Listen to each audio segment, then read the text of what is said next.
बुद्ध आणि त्यांचा धम्म, प्रथम खंड, दुसरा भाग. सिद्धार्थ गौतम बोधिसत्व कसे झाले? जन्मापासून परिव्राज्येपर्यंत. गौतमाचे उत्तरार्ध. फ्रेंड्स, याआधीचा भाग जर तुम्ही बघितला नसेल तर डिस्क्रिप्शनमध्ये लिंक देते, तिथे जाऊन तुम्ही नक्की बघा. आजच्या भागामध्ये आपण सिद्धार्थ गौतम हे बिंबिसारास उत्तर देतात, उत्तरार्थ त्याचा भाग बघूया. चला तर मग व्हिडिओला सुरुवात करूया.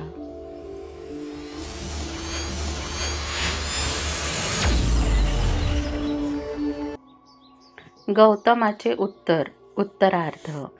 जगातील कलहामुळे मी घायाळ झालो आहे आणि शांतता मिळवण्याच्या इच्छेने मी बाहेर पडलो आहे. या दुःखाचा अंत करण्याऐवजी या पृथ्वीचेच राज्य काय, पण स्वर्ग लोकाच्याही राज्याची अपेक्षा मी करणार नाही. आणि महाराज, 3 पुरुषार्थांचा पाठपुरावा करणे हा मानवाचा सर्वोच्च उद्देश आहे. हे जे आपण मला सांगितले आणि जे इष्ट आहे असे मला वाटते ते दुःख होय, असे आपण म्हणता. त्याविषयी बोलायचे म्हणजे आपले ते 3 पुरुषार्थ शाश्वत नाहीत आणि संतोषदायकही नाहीत. आणि आपण म्हणता वृद्धापकाळ येईपर्यंत थांब, कारण यौवन हे नेहमी बदलणारे असते. याविषयी बोलायचे म्हणजे हा निर्णयाचा अभावच अनिश्चित आहे, कारण वृद्धावस्थेतही अस्थिरता असू शकते. परंतु ज्या अर्थी देव आपल्या कलेत इतके कुशल आहे की ते जगाला कोणत्याही काळी आपल्या कह्यात ठेवू शकते, त्या अर्थी ज्याला शांततेची इच्छा आहे आणि मृत्यू केव्हा येईल हे माहीत नाही, असा कोणता शहाणा मनुष्य वृद्धापकाळाची वाट पाहत बसेल? वृद्धरूपी शस्त्राने आणि जिकडे तिकडे पसरलेल्या रोगरूपी बाणांनी दैवाच्या अरण्यात हरणाप्रमाणे धाव घेणाऱ्या प्राणिमित्रावर प्रहार करीत मृत्यू ज्यावेळी एखाद्या शिकाऱ्याप्रमाणे तत्परतेने उभा असतो, त्यावेळी दीर्घ आयुष्याची इच्छा कोणाच्या मनात निर्माण होऊ शकेल?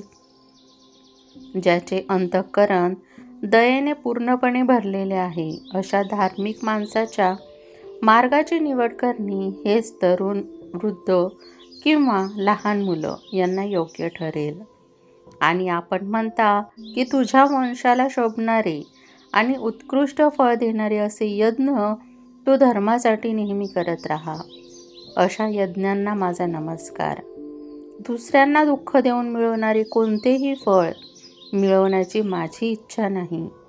भावी फळाच्या आशेने असहाय्य पशुला ठार करण्याने यज्ञाचे फळ जरी शाश्वत मिळणारेही असले तरी देखील दयाशील आणि सहृदय माणसाच्या दृष्टीने ते अयोग्य कृती ठरेल. आत्मसंयमन, नैतिक आचरण आणि वासनेने संपूर्ण अभाव हा खरा धर्म जरी दुसऱ्या एखाद्या अगदी निराळ्या नीतिनियमात बसत नसला तरी देखील केवळ हत्या करून सर्वोत्कृष्ट फळ मिळते असे म्हटले जाते. त्या यज्ञाच्या नियमानुसार वागणे योग्य होणार नाही.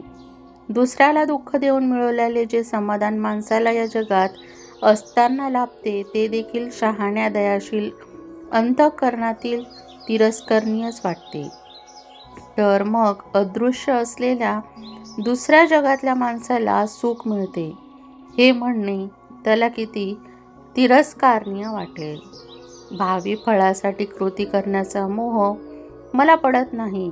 महाराज, पुढच्या जन्माच्या कल्पनेत माझे मन रमत नाही. असल्या कृती अनिश्चित असतात आणि ढगातून कोसळणाऱ्या पावसाने मारा होत असलेल्या रोपट्याप्रमाणे त्या आपल्या मार्गावर हेलकावे खात असतात. स्वतः राजाने आपले हात जोडून उत्तर दिले, तुझी इच्छा तू पूर्ण करण्यास माझी हरकत नाही. तुला जे जे करावयाचे आहे ते सिद्धीस गेल्यानंतर मला भेटण्याची कृपा कर. पुन्हा भेटण्याचे निश्चित आश्वासन गौतमाकडून घेतल्यावर राजा आपल्या सेवकांसह राजवाड्याकडे परतला. फ्रेंड्स, या पुढच्या भागामध्ये आपण शांततेची वार्ता हा भाग बघणार आहोत. तुम्हाला आजचा व्हिडिओ कसा वाटला हे कमेंटमध्ये सांगा व नमो बुद्धाय कमेंटमध्ये नक्की लिहा. व्हिडिओ आवडला असेल तर व्हिडिओला लाईक करा, चॅनलला सबस्क्राईब करा आणि बेल आयकॉन दाबायला विसरू नका, जेणेकरून सर्वात आधी नोटिफिकेशन तुमच्यापर्यंत पोहोचेल. व्हिडिओ बघितल्याबद्दल धन्यवाद.